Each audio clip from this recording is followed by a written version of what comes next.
तो दोस्तों, आज हम चालू करते हैं बाल विकास एवं शिक्षा शास्त्र के अगले अंक पर, जिस पे हम वंशानुक्रम के आगे के पार्ट्स के बारे में पढ़ेंगे। आज हम पढ़ने वाले हैं वंशानुक्रम के नियम व सिद्धांत। वंशानुक्रम किस नियम सिद्धांत के अंतर्गत हमारे जीवन में महत्वपूर्ण उपयोगी परिवर्तन लाता है, इन सभी चीजों के बारे में आज हम जानेंगे कि कितना हेरिडिटी मनोवैज्ञानिकों ने, जीव वैज्ञानिकों ने, दोनों ने मिलकर हमारे इस रहस्यमय विषय के बारे में बताने का प्रयास किया है। इनको जानने का हम प्रयास करते हैं। तो सबसे पहले हम पढ़ना चालू करते हैं बीजमैन की निरंतरता का नियम। देखते हैं मित्रों, law of continuity of germ plasm. इस नियम के अनुसार बालक को जन्म देने वाला बीज कोष कभी नष्ट नहीं होता, ऐसा यह कहते हैं। इस नियम के प्रतिपादक बीजमैन का कथन है, बीज कोष का कार्य केवल उत्पादक कोषों जर्म सेल का निर्माण करता है। जैसे हम देख सकते हैं, कोई भी हम फसल बोते हैं, जैसे हम मक्का बोए या गेहूं बोए, तो एक बीज हम डालते हैं तो अनेक बीज हमको मिलते हैं। उसी प्रकार बीजमैन ने इस प्रकार का बताया कि जर्म सेल का निर्माण होता है। जो बीज कोष बालक को अपने माता पिता से मिलता है, उसे वह अगली पीढ़ी को हस्तांतरित कर देता है। इस प्रकार बीज कोष पीढ़ी दर पीढ़ी चलता रहता है, ऐसा हमको बीजमैन ने बताया। तो बीजमैन के बीज कोष की निरंतरता के नियम को स्वीकार नहीं किया जाता। इसकी आलोचना करते हुए बी.एन. झा ने लिखा है, आलोचना मतलब इसके विरोध में बातें बताई कि इस सिद्धांत के अनुसार माता पिता बालक के जन्मदाता ना होकर केवल बीज कोष के संरक्षक हैं, जिसे वे अपनी संतान को देते हैं। तो बीज कोष एक पीढ़ी से दूसरी पीढ़ी को इस प्रकार हस्तांतरित किया जाता है मानो एक बैंक से निकलकर दूसरे में रख दिया जाता हो। तो बीजमैन का सिद्धांत ना तो वंशानुक्रम की संपूर्ण प्रक्रिया की व्याख्या करता है, जो हमको यह नहीं बता पाता कि वंशानुक्रम में अपने दादा परदादा से कोई चीजें मिल पा रही हों, इसलिए यह संतोषजनक उत्तर नहीं मिला। आगे देखते हैं हम इसमें यह मत वंशानुक्रम के संपूर्ण प्रक्रिया की व्याख्या न कर पाने के कारण अमान्य हो गया। आगे देखें समानता का नियम, लॉ ऑफ रिसेम्बलेंस। इसमें देखें तो इस नियम के अनुसार जैसे माता पिता होते हैं वैसे ही उनकी संतान होती है। इस नियम के अर्थ का स्पष्टीकरण करते हुए सोरेनसन ने लिखा है, बुद्धिमान माता पिता के बच्चे बुद्धिमान, साधारण माता पिता के बच्चे साधारण और मंदबुद्धि माता पिता के बच्चे मंदबुद्धि होते हैं। इसी प्रकार शारीरिक रचना की दृष्टि से भी बच्चे माता पिता के समान होते हैं। यह नियम भी अपूर्ण है, क्योंकि प्रायः देखा जाता है कि काले माता पिता की संतान गोरी हो जाती है और मंदबुद्धि माता पिता की संतान बुद्धिमान उत्पन्न हो जाती है। इस नियम के अनुसार माता पिता की विशेषताएं बालक में मूल रूप में आनी चाहिए, जो कि ऐसा होता नहीं, इसलिए यह नियम समानता का भी अमान्य कर दिया गया है। विभिन्नता का नियम, लॉ ऑफ वेरिएशन। इस नियम के अनुसार बालक अपने माता पिता के बिल्कुल समान ना होकर उनसे कुछ भिन्न होते हैं। इसी प्रकार एक ही माता पिता के बालक एक दूसरे के समान होते हुए भी बुद्धि, रंग एवं स्वभाव में एक दूसरे से भिन्न होते हैं। कभी कभी उनमें पर्याप्त शारीरिक तथा मानसिक भिन्नता पाई जाती है। इसका कारण बताते हुए सोरेनसन ने लिखा है कि इस विभिन्नता का कारण माता पिता के उत्पादक कोषों की विशेषता है। उत्पादक कोषों में अनेक जीन्स होते हैं जो विभिन्न प्रकार से संयुक्त होकर एक दूसरे से भिन्न बच्चों का निर्माण करते हैं। भिन्नता का नियम प्रतिपादित करने वालों में डार्विन, लैमार्क ने अनेक प्रयोगों तथा विचारों द्वारा यह मत प्रकट किया कि उपयोग न करने वाले अवयव एवं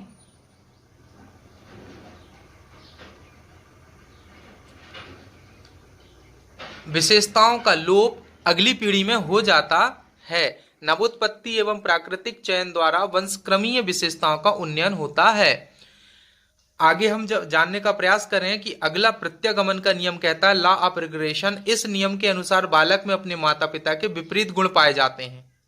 इस नियम का अर्थ स्पष्ट करते हुए सोरेनसन ने लिखा है कि बहुत प्रतिभाशाली माता पिता के बच्चों में कम प्रतिभा होने की प्रवृत्ति और बहुत निम्न कोटि के माता पिता के बच्चों में कम निम्न कोटि होने की प्रवृत्ति भी प्रत्यागमन है, मतलब वे इंटेलिजेंट हो जाएंगे।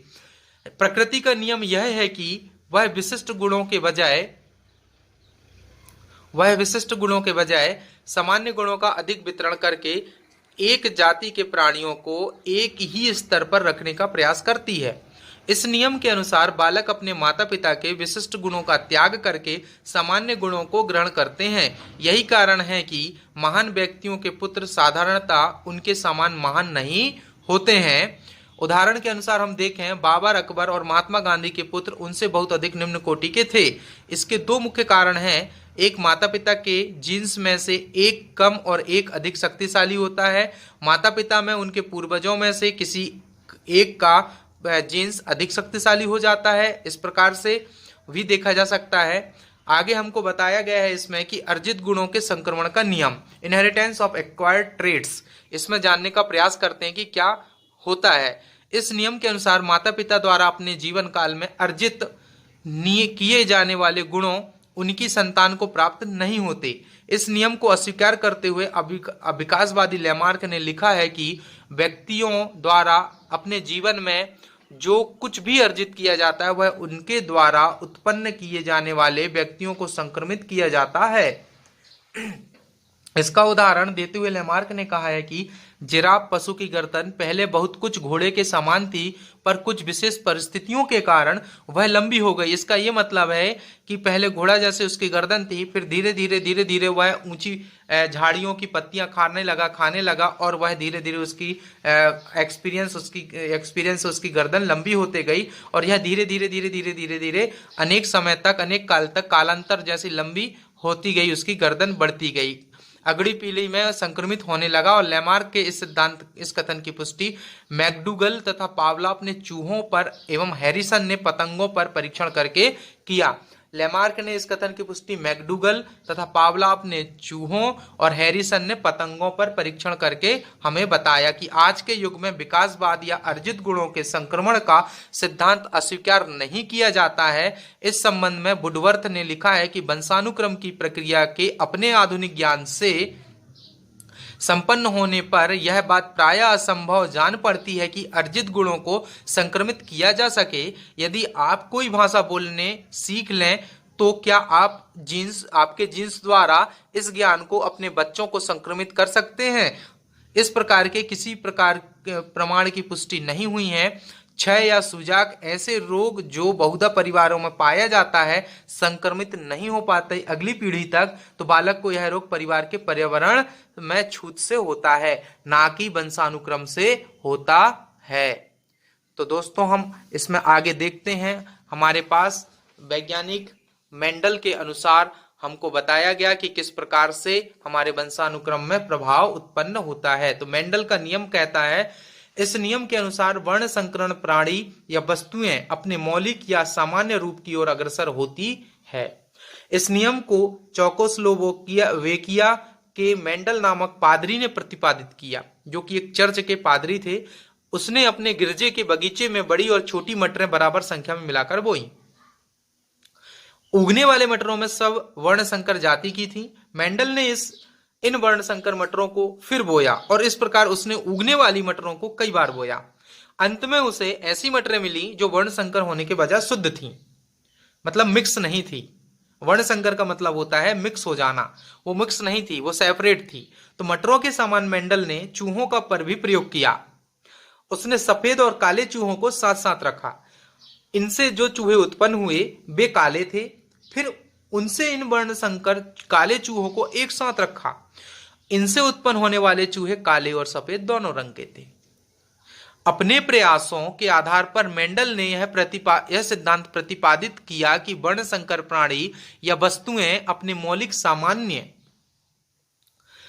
रूप की ओर अग्रसर होती है, अपने पुनः पुराने रूप पर लौटकर आ जाती है और एक नया प्रतिरूप भी बना देती है। यही सिद्धांत मेंडलवाद के नाम से प्रसिद्ध हुआ।